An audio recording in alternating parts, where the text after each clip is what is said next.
Okay, thank you very much. So as I start this talk, sitting here in a rather gloomy and cloudy New Jersey, I am experiencing conflicting emotions. One of deep sense of gratitude for this opportunity, and another is a sense of envy for those of you who are there attending Outlier in Porto. As the story of my life goes, Viz and Visa don't go well together.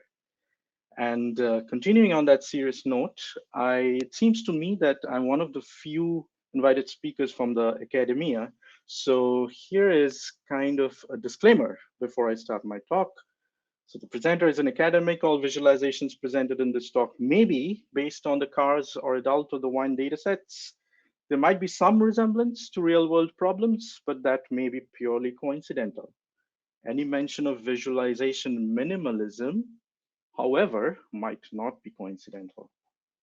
So today, my story is based on my work with domain experts such as scientists working in the domains of healthcare, energy, climate science, etc. So I have been collaborating with um, scientists from these different domains for the past 8 to 10 years now. And we have had some very good results, like evaluating visualization design interventions based on known encoding principles and seeing if novel techniques can overcome familiarity barriers, if novel techniques can elicit strong preferences and trust from experts who might not be used to using certain ways of visualizing or analyzing data. And continuing on that note, we have also had successes deploying practical interactive visualization tools or dashboards for climate scientists. This is just an example of a model performance dashboard resulting from participatory design. However, the thread of this research that I've been involved in has mostly been focusing on scientists analyzing their data and communicating to their peers. So, what happens when we look at science communication at scale, like something that that we have witnessed during the pandemic, where the information consumers don't have the domain expertise. So, in that case, I argue that there might be a communication gap or the visualization design principles might not be sufficient to evaluate how well communication is being carried out. Let me give you a quick example. So I often felt, and this is kind of critiquing my own work, that when I have critiqued visualization design, visualizations used in science domains, sometimes it's maybe because I'm being critical even where the design serves its purpose. What you're looking at is visualization of uncertainty from climate model outcomes where the clutter is the message. So one can argue that the visualization quality can be improved by using better, better approaches, more stylistic approaches like used in New York Times. But I argue that that would improve the visual quality. However, that the first visualization that I show you, that might still serve its purpose. On the other hand, there are examples where we might lack critique because encoding principles are obeyed. So in this case, we are again looking at predictions from different land and ocean models where the idea is to visualize how similar or different they are. So in this case, even though there is no clutter, the purpose might not be served, and we might improve it using a different grouping of the land and ocean models and visualizing uncertainty. But how can we do this more systematically rather than doing this on a case by case basis? As I alluded to before, if we look into the visualization pipeline, originating from scientific hypothesis, So the data and the models are what scientists are most familiar with, and then they want to communicate their message using visualizations. So on the other end of the spectrum, we have information consumers who might or might not have the expertise, might or might not have the expertise to know, have background knowledge about the data or the model. So in that case, I argue that we need to build a common ground that can bridge this gap between communicative intent of experts or the encoders and the inferences generated by the decoder. And that will be the general theme of my talk. So, in my quest to bridge this gap, I started looking for inspirations from the real world, where visualization we know are used by powerful people across geographical boundaries, but I don't need to explain that this is not really inspiring. So the real inspiration for this work comes from the data frame theory of sense making proposed by Klein, Moon, and Hoffman back in 2006 that has been used a lot for hypothesis-based data analysis. In this case, the idea is that the relationships between data and cognitive frames can be used as explanatory structures for reasoning about data in an application context. So, however, when we try to directly apply this for communicative visualizations, such as those used in the news media or academic publications, the frame is already provided by the encoder using captions, annotations, and other textual elaborations that ground our reading of these charts. So the question is, how do we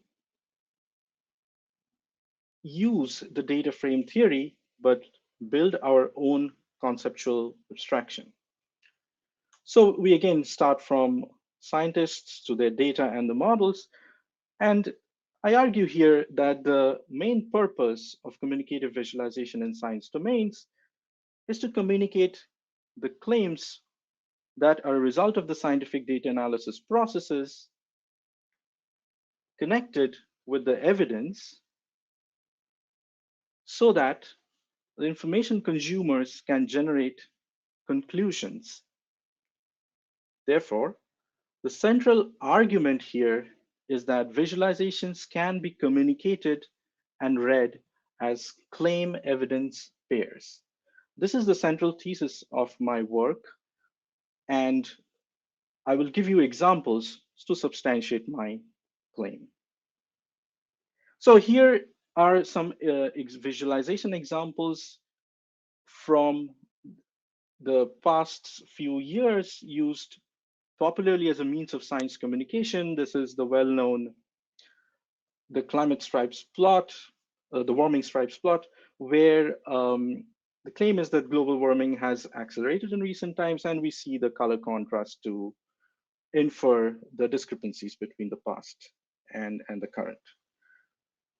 The argument I make here is that between that inference and the visualization, there is an internal representation or a reasoning abstraction where we can represent the link between the claim and the evidence in this form that you see here, that temperatures getting uh, whether they are getting warmer between past and the future. So there is time, there's a temperature variable, and we are connecting them.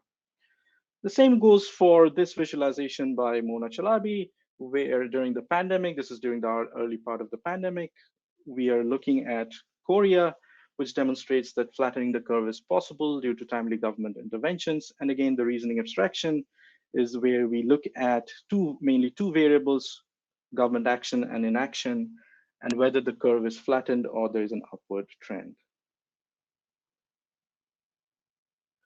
Now, when we think of what makes a visualization or what makes a chart complex, Using this framing, I can argue that if there is unclear interaction between claims and evidence, where the claims are communicated generally using captions or annotations, and the visualization is the evidence, and we don't know how that linking works, that can make the reasoning process more complex, and we might spend a lot of mental effort to decode the message.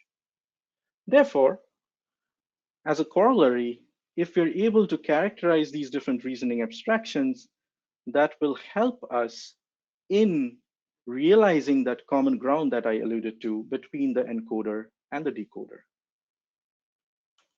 So let's take an example to give an example of what form of visual reasoning I am alluding to here. So let's say if we ask the question that is the weather on Sunday suitable for going out, then we maybe we are looking into different weather forecast visualizations. We look at the ground truth of the baseline, like if it is going from cooler to warmer, we look at temperature, we recognize information as evidence. However, that might not be sufficient for our judgment, and we might actually also look at another variable, which is rainfall.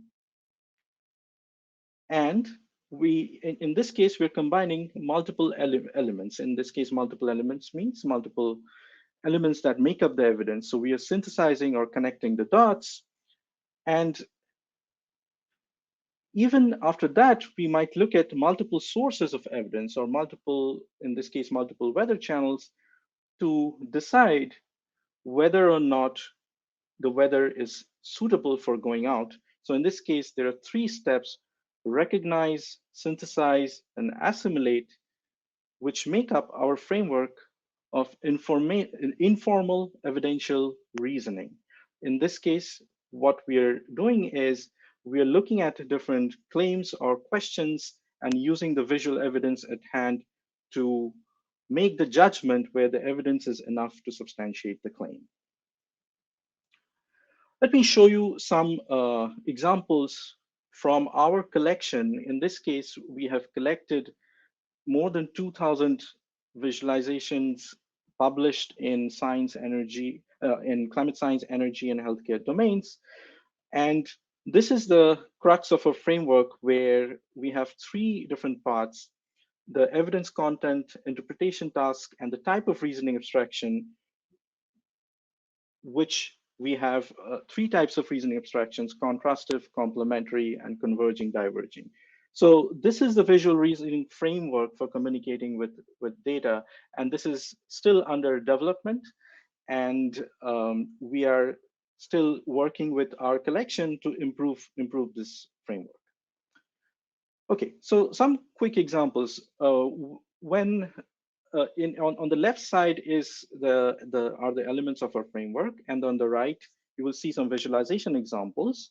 So when we have contrastive abstraction and recognizing the difference from the ground truth of the baseline is the main goal, this is an example of a visualization that satisfies that reasoning abstraction, where we can see the anomaly of frozen ground extent, whether they're increasing or decreasing. We can clearly look at the contrast using this encoding. So contrast essentially could be increasing, decreasing, warmer, cooler, good, bad, etc. Similarly, in this case, there is still the recognition task, but also combined with the synthesis across multiple categories, where this is a study that looked at how healthcare workers, what kind of experience they go through during the pandemic when wearing protective gear. So in this case, all the bars add up to 100%, and these are responses from surveys. And there are clearly two sides of this. One is the rather no or no on the left, and yes and rather yes, the positive responses on the right, the negative on the left. And we can generate inferences pretty easily by using this form of reasoning. It also can, when I said the elements of this evidence content, it doesn't need to be variables, those can also be patterns. So in this case, contrast across the correlation patterns, in this case, the recognition and synthesis tasks are more complex because one might not immediately know how to interpret these correlations. So for the complementary reasoning abstraction, in this case, what we are doing are looking at multiple elements and which have some additive effect in the semantic space. For example, in this case, we are looking at the control and test outcomes from different patients with regards to the use of different medications. And again, this is a visualization that was published during the pandemic. And the axis here, in this case, the vertical axis is divided into two parts: duration, or the number of patients, which become the different variables that you need to take into account to understand the claim. But there are also these multiple categories on the top, where the color encoding doesn't really help with separating those categories. And there is also another different form of color encoding on the bottom. I'll come back to this visualization in a bit. And the last reasoning abstraction type is converging diverging, where essentially there are these multiple sources or these different models which you need to take into account. And the kind of inference we are trying to make is whether those models, or how well those models agree among each other with respect to their predictions. So in this case, the interpretation tasks or the reasoning tasks entail synthesizing uncertainty information and assimilating this to understand which models are more accurate or potentially actionable or trustworthy. Okay, so we, again, we have this framework in place, or framework under development. So what are some of the applications? So what do we do with this once we have this framework?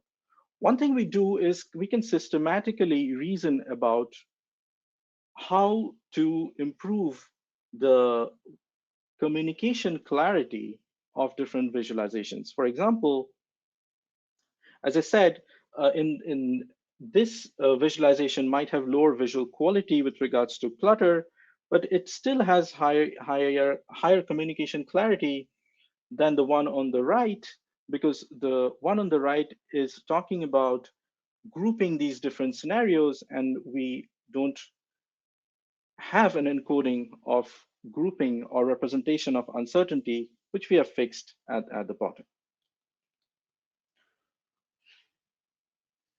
This is the visualization I showed you earlier, where I said that communication clarity can be improved. In this case, as I said, the color encoding doesn't help. One thing that also doesn't help is the different orderings that we see, where the orderings across these medications have no meaning. They're almost randomly ordered. So by manipulating the design, I can argue that both the reasoning complexity and the reasoning complexity can be reduced and communication clarity can be improved. Even with high communication clarity, so the reasoning complexity can still be high. So by looking at this visualization, by looking at the interaction between the text and the captions, I know what to look for and how to decode this visualization. But still, one might not have the domain expertise to reason about which models in this case exhibit uncertainty and which models could be used in the real world. Okay.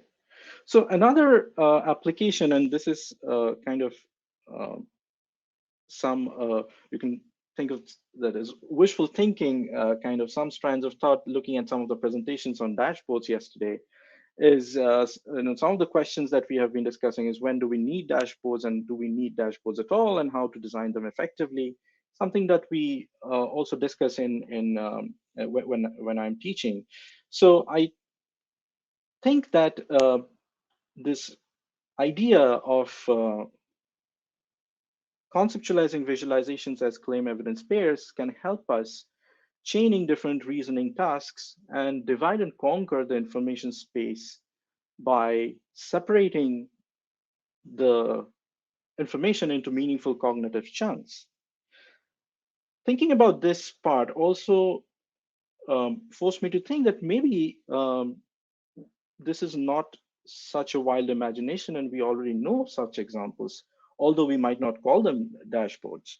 For example, Napoleon's march to Moscow, that this visualization effectively integrates the contrast between going up and going going to Moscow, coming back from Moscow.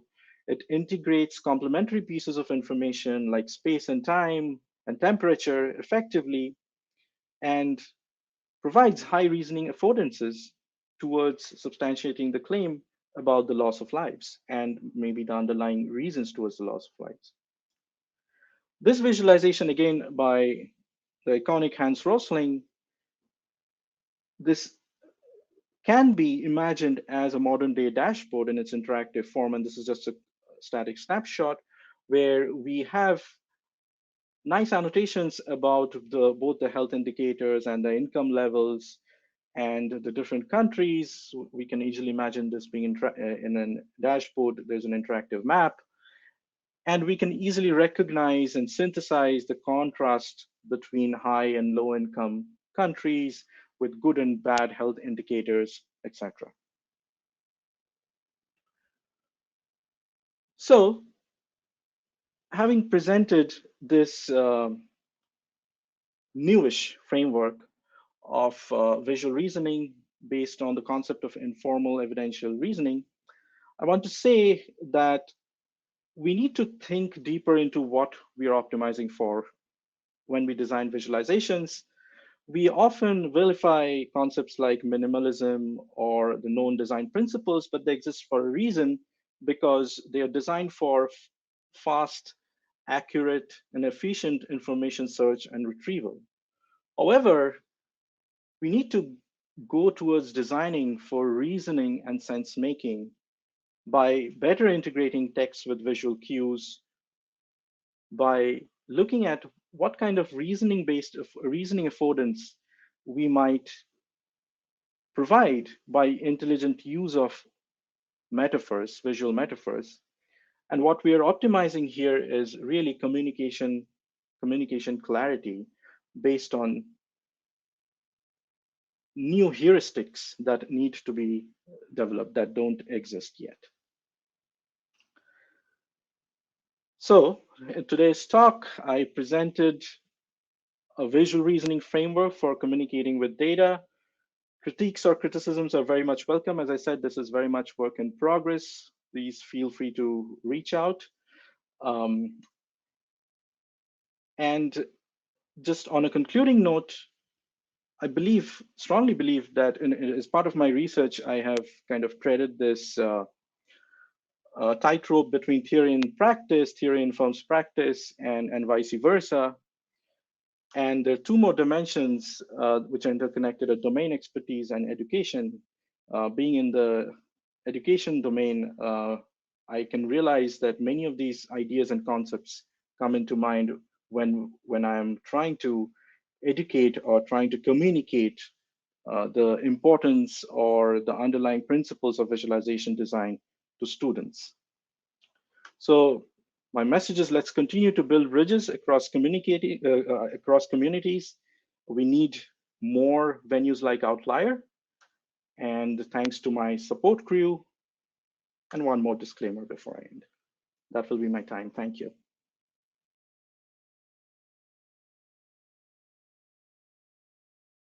I think what was really interesting too, and I noticed in the session description, you talked about how you kind of came to this conclusion because you looked at all this in-depth qualitative analysis of more than 2,000 visualizations collected from all of these different domains, so energy, climate science, healthcare.